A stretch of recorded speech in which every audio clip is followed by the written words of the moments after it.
what I wanted to do is start with Fred Taylor.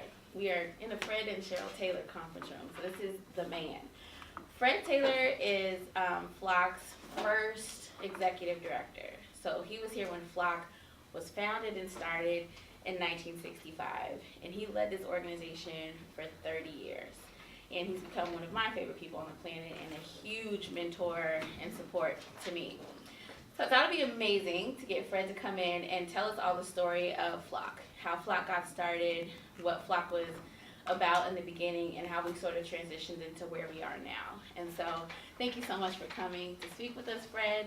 And he has graciously allowed us to record it because I think it's really important to get this really important piece of FLOC's history on camera from the one person who could tell us what it was. So, Fred, thank you so much. Did you get to meet everyone? Get everyone's Yes, names? Okay. I think so. Yeah. So, Fred, the floor is yours. Well, every strong organization has a genius in its beginning. I don't mean a person. I mean a spirit, a vision, whatever it might be. There's something there, and I kind of want to explore that, what I consider FLOC's genius. I'll start with the way FLOC got started was there's a church up on Massachusetts Avenue near DuPont Circle called the Church of the Savior. It was an ecumenical church, ecumenical Protestant church that believed very strongly in radical commitment and in helping each person to come to a free decision to really invest themselves in this body. And part of it was to take responsibility for their own growing in spirit, and another was to be listening for what they might be called by God to do in the world from the church. And there's a particular woman there named Miriam Goebel, who had a comfortable job in the government.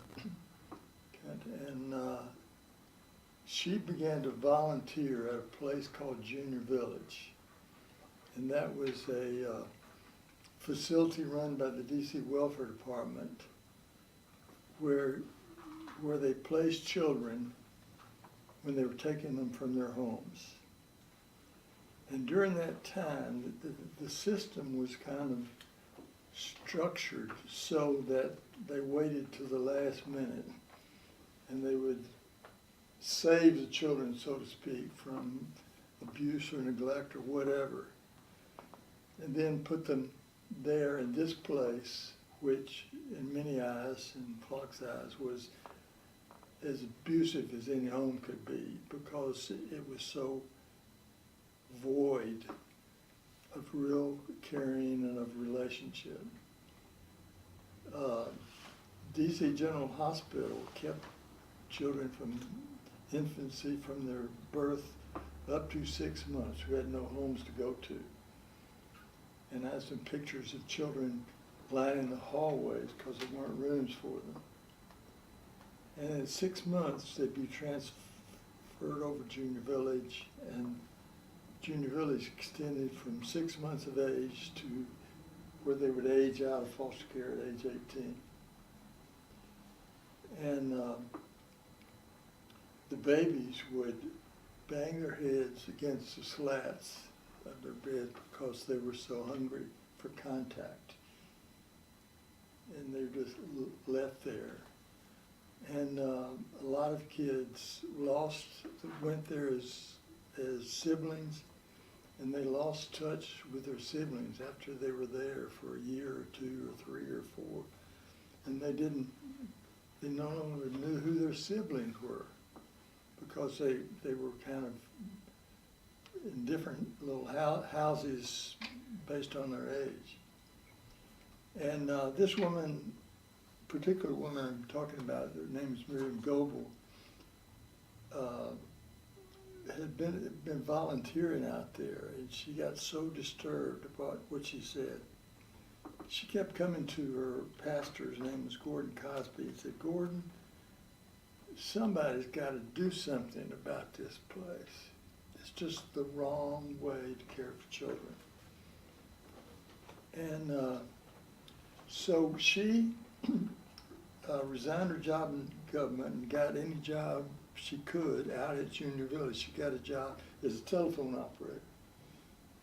And then she was promoted to be the secretary to the administrator of Junior Village, who himself was a good man. I knew him well, but he was trying to make do with the wrong structure. And Miriam began to solve day to day up close what was occurring for the children, what that structure provided or didn't provide for them. And about the time FLOC was getting started, Howard University School of Social Work did a study of that institution. And it had grown to over 900 children on any given day. And the title of the study was Faceless Families and Forlorn Children. And then a guy from the Post picked it up and wrote an article for Harper's Magazine entitled "A Special Hell for Children in Washington, in the nation's capital, Washington, D.C." Subtitle, "Factory for Mental Illness on the Banks of the Potomac." So things went along with just Miriam Goebel talking to anybody around the church who would talk with her, but like Gordon said, "Look, Mary, I just don't have time, I'm too busy." And others saying the same thing. Well, the Civil Rights Movement came along, and Martin Luther King Jr. sounded a call to get as many of the clergy of the country to come to Selma, Alabama, and stand with the marchers there, the Selma Bridge and all like that. And a group of DC ministers chartered a plane to fly there, and Gordon heard about it and got on board and stayed with an African American family there, where he saw the richness of their family life and the way the younger ones helped the older ones get ready for school and making their lunches and all like that. And he was just really moved. You know, why are these people being excluded? You know, because he knew, being himself raised in the South, in the segregated South. But it made him all the more appreciative of the Civil Rights Movement. So on the way back, the others had had a similar experience, you know, this power of being there and sharing in that demonstration. And they began to ask the question and say, "All right, we've been down here to Selma. We've seen this situation. What is our Selma?" And so that question kind of took hold. What is our Selma? And Gordon Cosby, as one of the participants, took it real seriously. And one day, as he was reading the newspaper, he saw this story of one of the 10 most wanted criminals in the U.S. And this guy had grown up in foster care and bounced around from place to place. And basically he was a sociopath. He'd never formed any kind of relationships. And he just kept, moved into the criminal scene. And Gordon turned the paper, and there was a huge 2-page story about the population getting so big at Junior Village, they were putting up tents temporarily to house the children. And so he looked at this and looked at that and said, here's my son. So he thought about it, what can he do about it? So he decided he would take advantage of the fact that he had the pulpit on Sundays. And so he preached a series of 3 sermons. And the first one, he described his experience in Selma, which was so powerful for him. And he asked anybody who wanted to talk about it to stay behind. And a handful of people stayed behind. They had some conversation. And then the next week, he talked about this newspaper article and about the 2 newspaper articles, the Most Wanted Criminal and Junior Village. And he asked anybody who wanted to stay by and talk about it. And several more stayed. And then the third Sunday, and the chapel was full, about 100 people, he said, he talked about launching a crusade to empty Junior Village of all those children from 6 months to 18 in a year.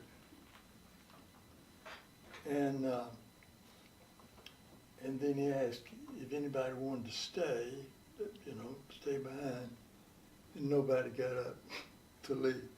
They all stayed. And so they started organizing, and there's a social worker in the group, there's a couple of lawyers, there, other people, and they're all just kind of, we're thinking, what can I do? This is our Selma. What can I do?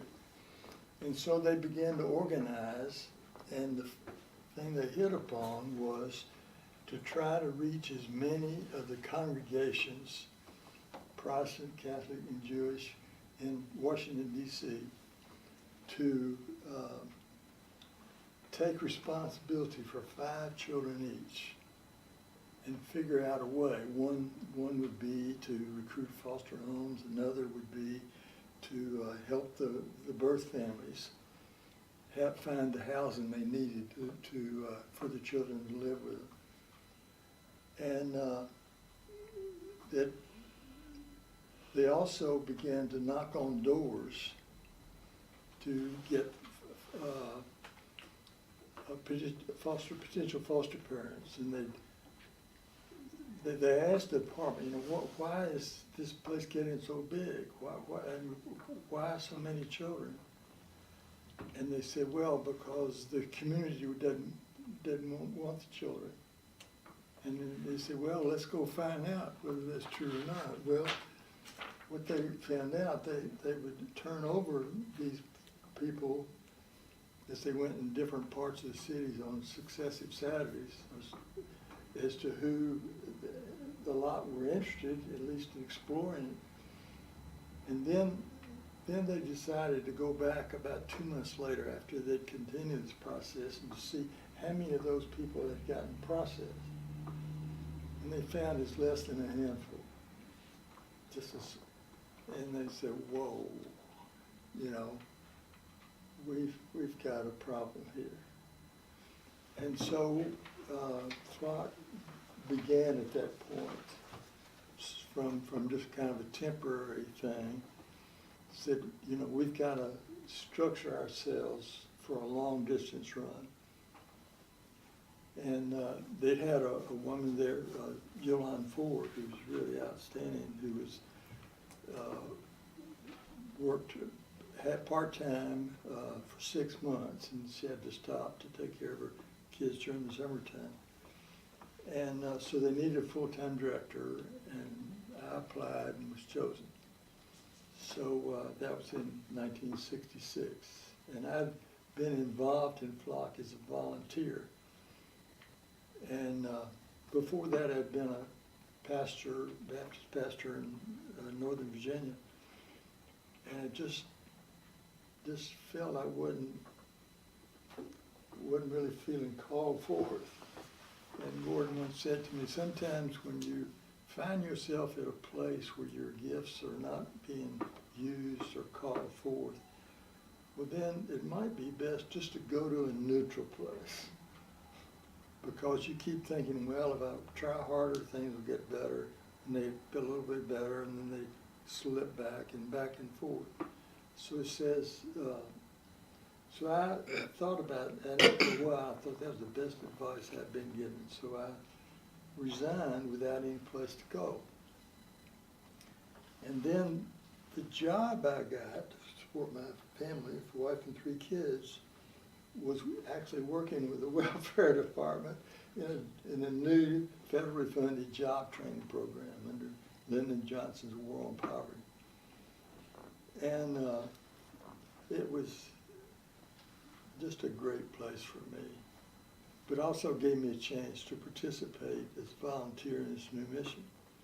Well, when they needed a full-time director, I heard about it and applied, and I was chosen, so then I shifted over there. And I stayed like for 37 years, that was in 66, till through 2002 when I retired.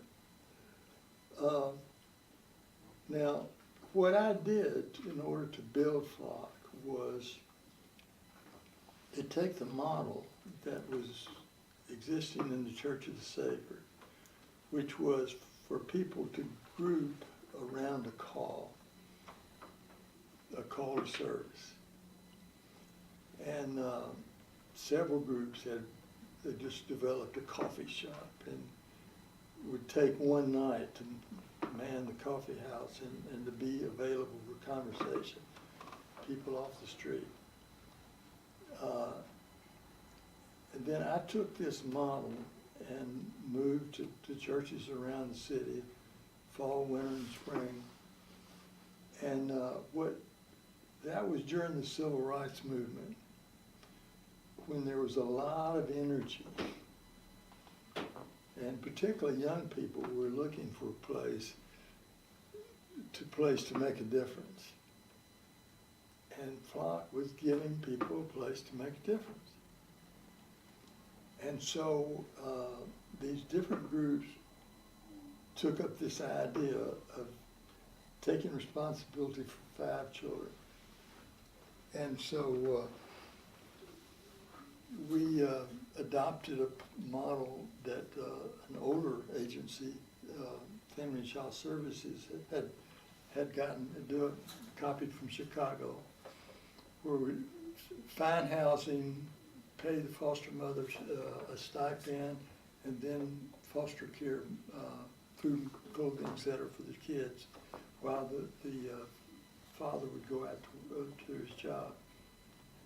And at one point we had 26 such little groups all over the DC, Maryland, and Virginia. And that kind of a esprit de corps developed amongst these people. And we started about, how do we close this place? We knew it wasn't going to happen in a year.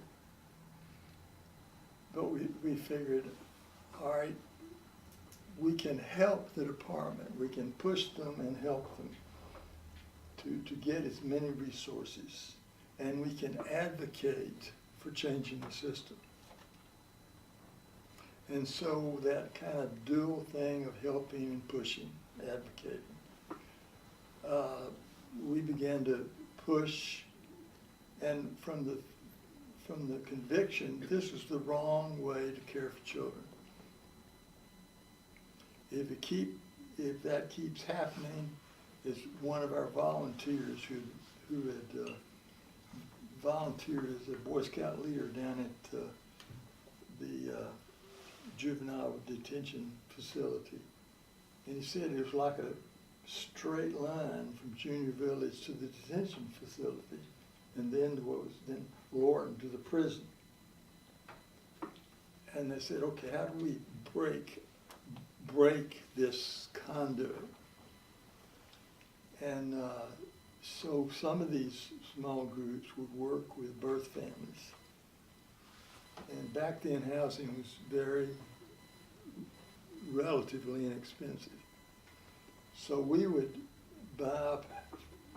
find people who would put up money, put up the loans, and buy houses and rent them to the family for the amount of the mortgage, which was way below market value for their rent. So we began to get numbers of kids leaving that way. And then we started this thing of subsidized foster homes, and that grew. And then the model that we then got some money from the department to help us cover the cost of that. And they really liked what we were doing. And even though we were saying we were there to close their facility, they didn't think we'd ever do it, or it'd ever happen. And they were happy to get the added resources.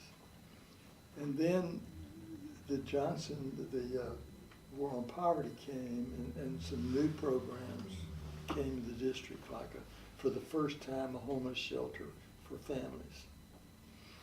For the first time, more beefed up family services, and several things. And together with what FLOC and these other community groups that began to take hold of this did, and what the Johnson administration War on Poverty, those programs permitted, the Junior Village dropped from about 900 to 600 in about 2 or 3 years. So we saw, hey, this is possible, you know. But then the smaller it got, the tougher it got. But that's when we really had to get serious about advocacy and working with Congress, which then had control over the district, but then with the city council as it got started. I'm telling a lot of ancient history here,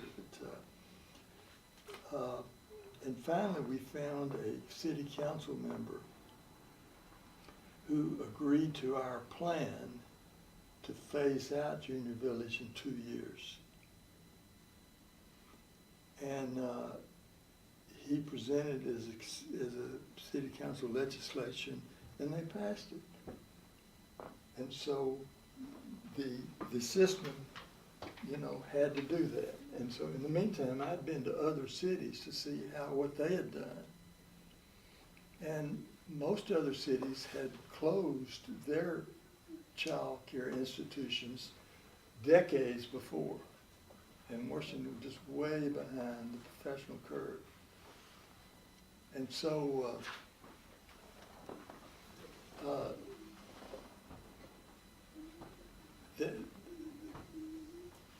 it began with this debt in a year, not placing any additional children and getting the children 12 and under out. And then the second year to get the children over 12 to 18 out into home-like alternatives. So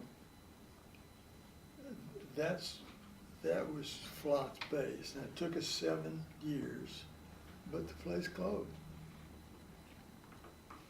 And I remember going down there a number of times, you know. I'd go there and ask for help, like with their public relations department. This enemy in their midst, you know, but they knew what I was about, and they patted me on the head and helped us out. At the same time, kept doing what they were doing. But then, when this legislation came, you know, it got serious. But enough was in place to where it was feasible to do that over a 2-year period. Now, I was during those 37 years I was at FLOC, there were about 3 different FLOCs because every so often the organization has to go through to a real change. It's kind of rethink who it is, what it's doing, and so forth. And I remember trying to say, what is it we're really trying to be about? And what came to me is what we're trying to be about is to help cultivate and promote and push and serve a city of cohesive neighborhoods in which every child and every family is known and valued and has access to the resources they need to thrive. And so now that Junior Village was closed, our vision was either we were either through with our job or we were at the beginning of the next job with the same set of children, which was really the case, because that whole system had to change its mindset from rescuing children after all kinds of terrible things had happened to, as soon as their problems show up, start working with those problems at the beginning. And we call it permanency, so if any children came into care, rather than just lingering in care for years, they'd come to some resolution. Should this child need to be adopted because the parents are not that committed? Or do we need to put all our weight in helping the families get themselves together and get the children back with them, which was the preferable way? And then a lot of foster homes we got a bill passed through Congress of subsidized adoption, which was the first in the nation. And that permitted relatives to adopt children, particularly those with a lot of serious conditions where they couldn't afford to take on the medical cost of this child. But with subsidized adoption, so rather than the city paying for it for its own services, they just funneled that through the subsidized adoption, and the kids would get that in their own home, their new home. So we're just kind of looking at everything. How do we make this a city that works for children? And that's when we kind of, because of we were attracting all these volunteers, and a lot of them were saying, what can we do? How can we make a difference? So that opened up a new conversation. They said, what do you think about this? We say, that's a great idea. Like some people were educators. And so we had the experience in one of our foster homes where they were sending the kids, 2 boys, home at noon because they were so disruptive. They said they didn't want to deal with them the whole day. So those kids needed to be in the facility that could work with them the whole day. So we started a learning center. And we got a group of Mennonite volunteers who were the original staff. And we began to see changes, These kids are resilient if you pour into them what they need, if you meet them where they are. Then this one guy came to me and said, I had this enviable job of being able we didn't have a very tiny staff then, just about 3 of us, of listening to these great ideas and helping them, and then helping them get started and help that group find the money.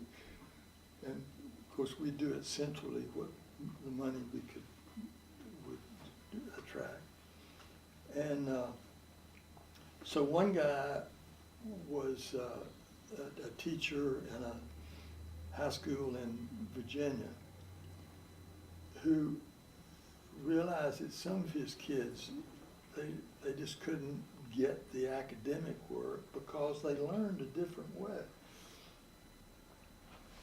They learned through tangible ways, through experience, and he began to take them out to a farm and where they began to process how natural growth takes place and all like that. So they began to get their biology and geology and so on and so forth in experiential ways. And so he said, if what I'd love to do with my life right at this stage would be to start a school. And some night I visited a friend in North Carolina, told me about a book about such a program in Dallas, Texas. I told this guy named Dabney Miller about this book, and he went to the Library of Congress and got it. And he started reading and couldn't put it down. He said, this is what I want to do. So that's how we started our wilderness school, which was then a year-round school where we would take kids generally from about 10 to 14 in the early stages of trouble as a diversion. And we, early on, were the primary referral for the state of Maryland agencies within about a 50-mile radius of this area. But because they were into this thing of diversion and early intervention.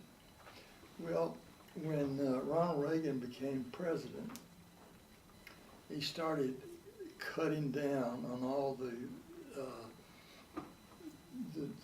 New Deal programs and the war on poverty programs, and just cutting them back. And they quit sending us kids at age 10 to 14 and started sending us pretty hardened kids, 17 and 18.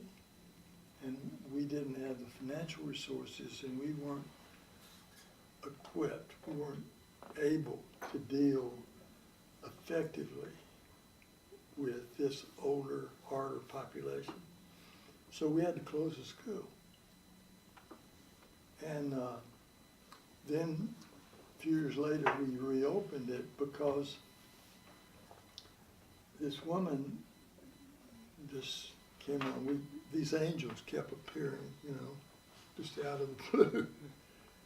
And she had had a lot of experience with experiential camping in her church, an Episcopal church. And so we got enough money for 3 weeks. And she went, that was back during the housing crisis, where many of the motels in the district were totally turned over to families for emergency housing. And so she went with one of those and formed a relationship with a social worker to find parents who would be risk turning over their boys to us for 3 weeks. And she got a dozen boys, and she got these 4 counselors, and did this 3-week thing. And to jump ahead, I still have contact with some of those, and this was 40 years ago, that was a turning point in their lives. Now, in jobs, with families, self-sustaining and so forth. And they go back to that experience. Well, when they got up there, they hated it. They made noise, they were scared to death at night of all the sounds in nature, you know. And then the second week there, and they did all these interesting, fun activities and learning by doing, developing academic skills as they were watching what all grows in an old log or what grows in a creek bed and so on and so forth. And so the kids got on board the second, and kind of a turning point was they're walking down the path and there's a copperhead snake there. And so they said, all right, get a log, get some stones, let's kill this sucker. And the counselor said, no, wait a minute. What purpose do snakes serve in the scheme of things in nature?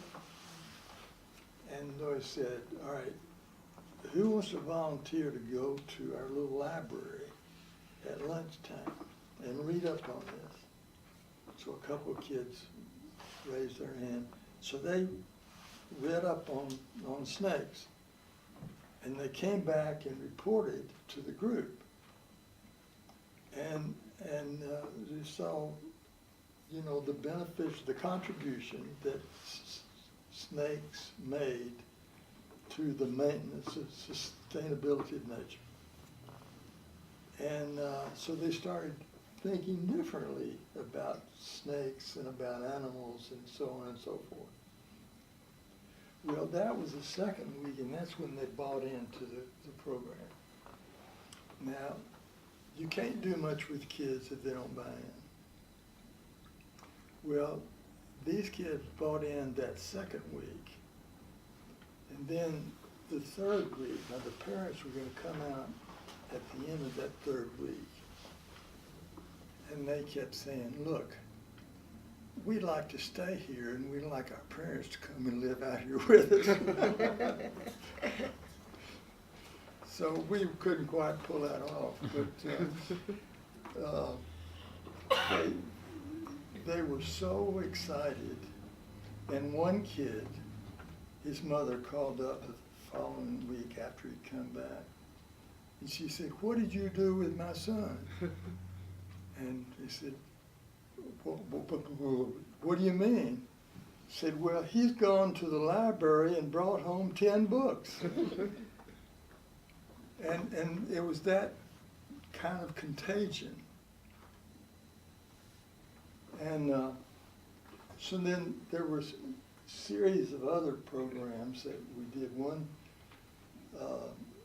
the neighborhood tutoring program, for example. A woman in our neighborhood, we were at that time on 14th Street, 14th and R, between that and Rick's place. And she talked to us that we need something for the kids in this neighborhood because they've got time on their hands and the school is not oriented to their needs. If they can read well, fine. If they can't read well, that's their tough luck. Same with math. So we decided, okay, we're going to do two things. First, we're going to see what models are out there. And second, we're going to find out what all the parents think in this block, Rick's place, over to S Street. What they felt, we asked them one question, what is winning for you, for your children? When are they winning? Said our children, you know, and almost virtually every family said the thing. Our children are winning when they have a safe place to play and when they're getting a good education. And then we looked at various programs, and we heard about this program that a group of African-American professional teachers had found from a teacher in rural Virginia that her children were not learning at the pace they should because they'd never been read to. And the whole curriculum is based on what they call whole language. And so she decided she's going to have to come at it from another direction and work with phonics. So she developed a program of breaking language down, words down to their phonics, and then creating games that you know about for learning phonics. And they were having good success, and they're trying to get in the school system, but the school system would not give them free space to operate on Saturday. And so they said, look, we've gone as far as we can, and they saw that, we'll give it to you if you'll take it and do something with it. We said, yes. So they came to FLOC, and we got a group of people who were focused on this. And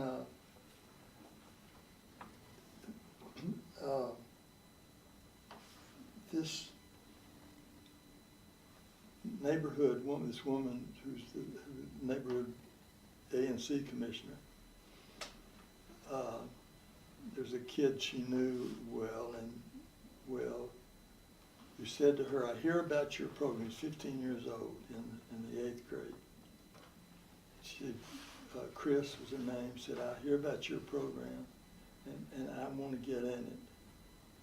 And she said, I'm sorry, you're just too old. I said, Chris, if I don't get in your program, I don't have a chance. So she said, come on, we'll work something out. So about the same time, a father of a kid who's about half his size, who lived in the suburbs, his father was trying to, you need something for your resume. So he signed up to do something for his resume. And Chris assigned him to this kid who was twice his size. And they just hit it off beautifully. And so within a year of every Saturday working together,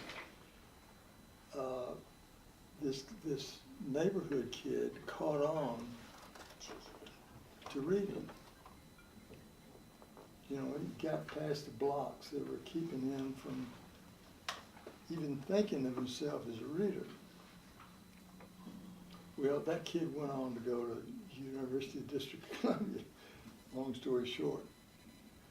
But we started with that idea, and we told the parents about these different programs, different possibilities. And they all selected the same one. I said, we don't want you to send us tutors to help our kids do their homework. We want you to give them the skills to do their own homework. And so what these professionals had discovered and gave to us was exactly that. And so that's how the neighborhood tutoring program got started. And so the idea was, okay, how do we spread this across the city? How do we get other programs who are working with the kids who are not either non-readers or behind 2 or 3 years? How do we get them? And so, there are plenty of those kids around. And so we began to pass on the same curriculum for both reading and math. And then, revised it, several times over the years. So that's how that program got started. So when I retired in I told them a year ahead of time I was going to retire at the end of 2002. And so the board began to think, you know, we're spread in so many places. You know, and the person who followed me, I was juggling, and things were just getting out of, slipping through the cracks, and we were getting a pretty shaky place. So the board decided we need to focus on what has the most promise for us, and where is the least, where would it really make a difference in the city, because there's not that many who are doing it the way we were doing it. So we decided, okay, where can we farm out these other programs, foster care, learning center, Hope in a Home with natural housing and so forth. And they farmed all these other programs and kept, well, two of them. One was this neighborhood tutoring program, and the other was our wilderness facility. And that we were beginning to restart it with this particular woman, Nancy Van Scoek, leading it to take kids down there for a week or two or three at a time. And so that's how the new FLOC, the new FLOC began. That was in 2003 and 4 and 5. And so FLOC shrunk a lot, you know, in terms of its budget. It was pretty big. And staff, we had about 120 staff to this size, to regroup and rebuild with the same vision for this program, which is how do we give the kids what they need to thrive, both in spirit and in skills. So that takes us to now. So any questions? You really managed 120 people, Fred. Huh? There were 120 staff members at one point. Yeah. Bless you, It might be a little more. 128. Well, I mean, we had a budget of like $9 million, $10 million, but more than half of it was coming from public resources, more than that. So they cut all that loose, and the board, this was very gutsy, and say, we're gonna be self-funding. So we gotta raise all the money ourselves. Now, I thought the board was both courageous in doing the right thing, because you don't wanna keep doing something that has already caught on and others can take it. But here's a place where we, as a city, we're stuck. Where we're having kids dropping out, and by the 4th and 5th and 6th grade, they were already being written off and had written themselves off. You know about this. And so we had to, here's a ready need. And so we started just shrinking down the bare bones and then building up around these two programs. Now, just recently, we're having to stop to close down for a time the wilderness school, because there's just not enough revenue without draining off what we need for our after school and other programs. So they decided, all right, let's focus. And what I'm hoping we'll get some people together and get the vision all over, and claim that that the genius of that particular program had a granddaughter who got hooked on drugs and alcohol and so forth, and we had to do an intervention. And she was late 17, and at 18, you know, she could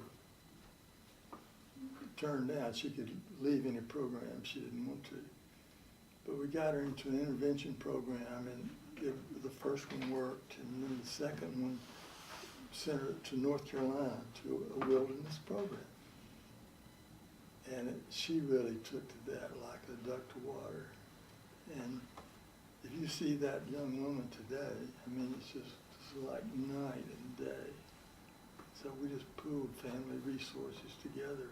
And so, I mean, I'm just a believer in how can we give kids all that they need and start from the basis that most kids are very resilient if they feel you're in their corner, if they feel loved and accepted, and as a person said on the Academy Awards, have love poured into them. And so,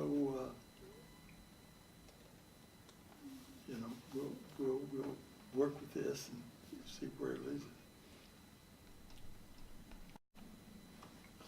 Now, what have I said that makes any sense to you? What? I mean, I've talked for a long time, but what stands out about FLOC from what I've said? I think for me, the question about how are we, or when are your kids winning? Yeah. I think it's like kind of the play on not even what we want for our kids to be successful, but like what does it look like for them to be successful? Right. So kind of like all of those other things that kind of come into play when it, you know, what do they need for real, so. Yeah. You know, one thing about that, just for what it's worth, when you're stuck, ask a question. Kind of live into that question and let the question lead you out of the stuck place. What else? Yeah. Go ahead. Especially for the neighborhood tutoring program, how you mentioned giving them like their skills to do their own homework, that just resonates with me, because like kind of the idea of like giving them their skills to have their own like self-agency to advocate for themselves, and I think that's something that's important instead of just like passing them along where they're doing their work but they're not really getting anything out of it. So I think that's important. Yeah, particularly, you know, your program is more than just those skills. It's also teaching them to advocate for themselves. It's teaching them vision. I mean, you take them to college and you say, you can be here, and you can succeed, and you can graduate. That's going to take a hell of a lot of work, but you can do it. Earlier you mentioned that you can't do much with kids if they don't buy in, which I think I fully agree with, and I love the way that FLOC is all about buying into kids so that they hopefully buy into us. I think that's great. Right, and Yeah. see, this buying in goes from top to bottom. Yeah. I mean, it's critical for the staff that you have staff of the people who are on the staff buy in to the vision and to the values and to the passion. And it's no bad thing if you don't. This is not your thing. But at least you recognize either this is where I belong for this time in my life, or I don't belong. And the sooner we get clear about that, the better. So, it's the same with kids, and it's the same with families. I mean, are these parents buying in? And when the parents buy in, it's like night and day, you know.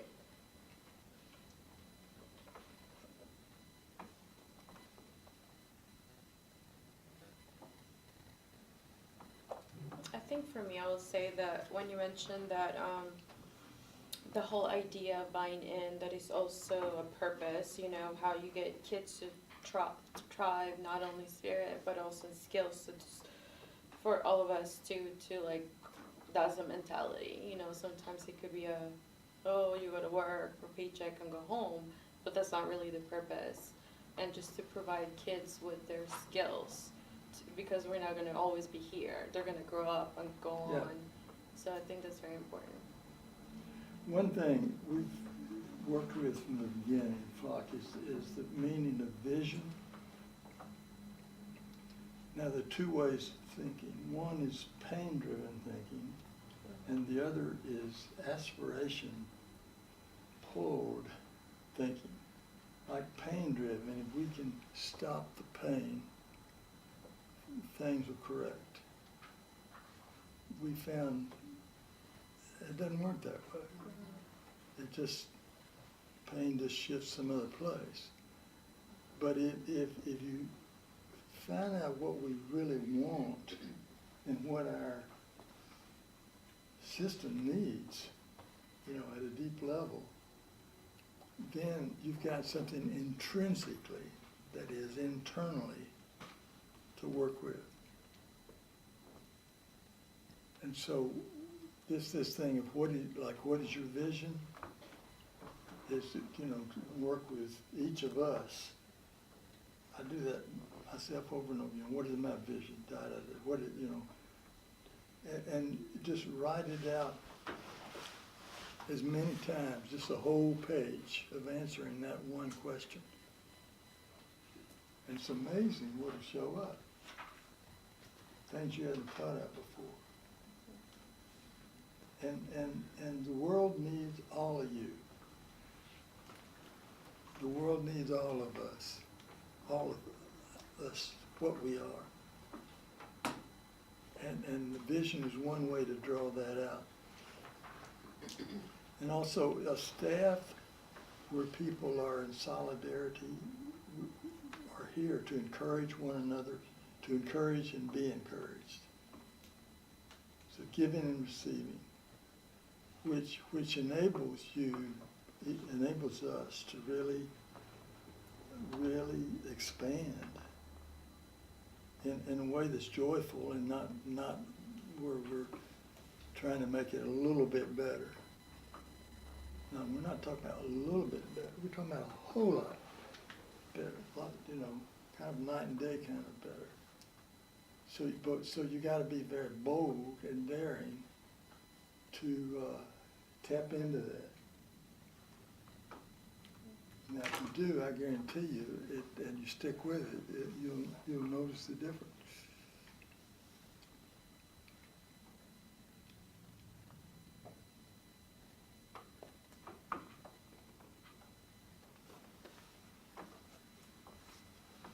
One more question. Anybody? Or comment? Just a comment for me, the thing that you said that I wrote down and circled and threw arrows around was that it's not going to happen in a year. As we're thinking about FLOC and as we're thinking about just the transitions we've gone through, are going through, as we're thinking about the outdoor education centers, we're thinking about strengthening NTP and expanding and serving 1,000 kids in 2 years. Jesus, it's not going to happen in a year. And so that just gave me a whole lot of peace, because we are working towards a lot of really wonderful things. We're working to impact a lot of really wonderful kids. We're working to impact an incredible staff. And to me, I think that just gave me a whole lot of peace. Like, I'm kind of a perfectionist, and I like to just get things done. But unfortunately, it's not all in my hands. So, you know, we have to kind of give ourselves a little bit of grace as we are going through all of these transitions and, you know, just trying to figure out how we can best serve each other and how we can best serve our kids and our families and our partners and all of the people that are invested in this organization. Because as you can sit here and say, almost 55 years later, there are lots of people invested in this organization, and it's not just the people in this room.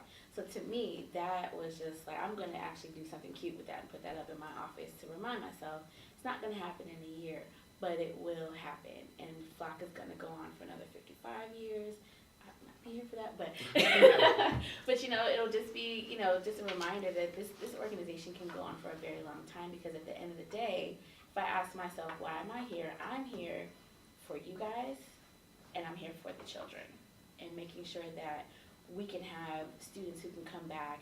I went to lunch last week, and this random girl came up to me, and she's like, oh, I just heard that you're from FLOC, and I was like, yes. Hey, she's like, I graduated from FLOC, and FLOC changed my life.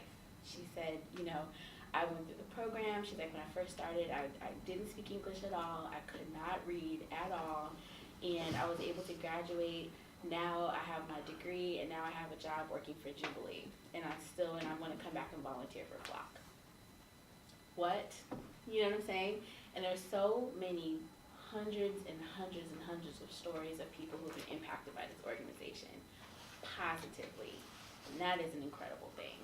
So as we're going through all of these changes and thinking of these ideas and figuring out clips and figuring out the OEC and figuring out NTP and all of these things, it's not going to happen in a year, but we're here. We're going to make it happen. It's going to be amazing. It already is. I'm excited. Thank you for it. And you never know when an angel's going to show up. Yeah. You never know when something's just going to be gifted you that you hadn't, but that enables you to take a huge step. Mm-hmm. And also, DC on the one hand is, you know, dog eat dog, but on the other hand, there's a lot of shared vision in this city. There are a lot of good, serious organizations working at some angle of this need to make a whole, well-heeled city. And so, on the one hand, we need to find ways to cheer for our colleagues. Like to cheer for each other, but cheer for our colleagues in the community. You know, and just let them know that we appreciate what you're doing. Because of what we're doing, unless there are these other things that are being done, it's going to have half its value. But this on top of that, changes the ballgame.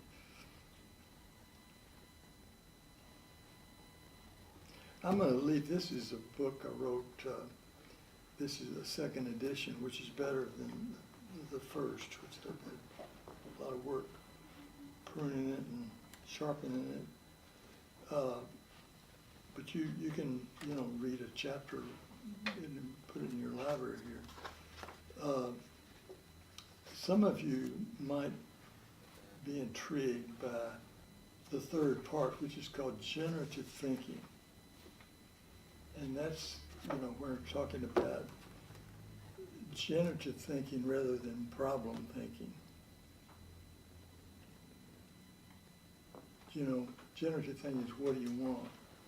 What would really work? So, help yourself.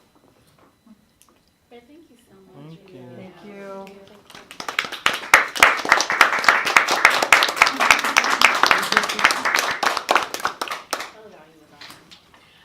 Okay, so like I mentioned, we're going to be doing just sort of some series as, you know, things kind of come together, just to sort of have moments like this to sort of reflect on why we're here at FLOC, right? Like, yeah, we need jobs, okay, because bills are real, but why are we here? And so I thought that this would be a really, really amazing first step to kind of start having that conversation and start really thinking about our time here at FLOC and what it is we're doing here as we're impacting these babies that we work with. So thank you all so much for your time. You know, I can make sure you get Fred's email address if you have a question that you want to sort of ask at a different time. He's here every month for the board meetings. You know, Fred is very, very active. So if you have any things that kind of come up